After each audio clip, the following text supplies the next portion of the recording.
বিদেশৰ 50 লাখ টকাৰ চাকৰি এৰি দেশ সেৱাত ব্ৰতী তেওঁ। নিজৰ কামেৰে সততে চৰ্চাত থাকে তেওঁ। কিয় তেওঁ উভতি আহিল নিজ দেশলৈ?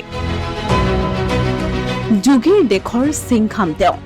তেওঁৰ নাম শুনিলেই কঁপি উঠে অপৰাধী। অপৰাধীও শপত খায় আৰু অপৰাধ নকৰোঁ।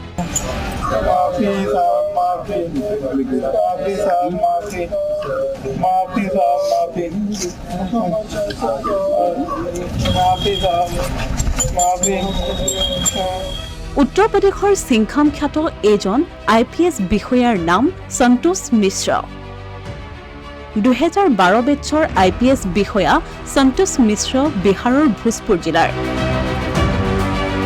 দশম আৰু দ্বাদশ পঢ়াৰ পাছত ইঞ্জিনিয়াৰিং বাছি লৈ পুনে বিশ্ববিদ্যালয়ৰ পৰা মেকানিকেল ইঞ্জিনিয়াৰিং কৰিছিল তেওঁ।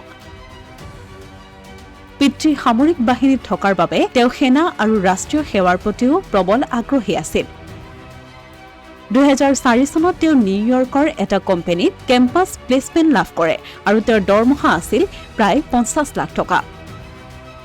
সকলো ঠিকেই আছিল যদিও মনত সদায় তেওঁৰ এটা বিৰক্তি আছিল।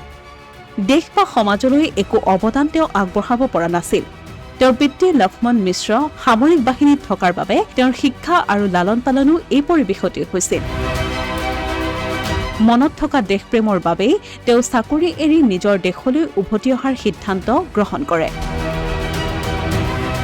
আৰু 2011 চনত UPSC পৰীক্ষা দি UPSCত নিৰ্বাচিত হয়।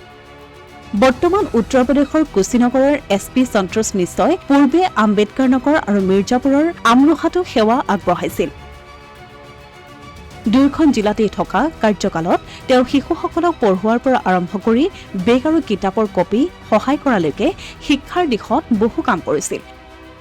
শেহতীয়াকৈ উত্তৰ প্ৰদেশৰ কুশীনগৰত নকল টকাৰ ব্যৱসায় কৰা চক্ৰক উৎখাত কৰি চৰ্চালৈ আহিছে এজন IPS বিষয়া।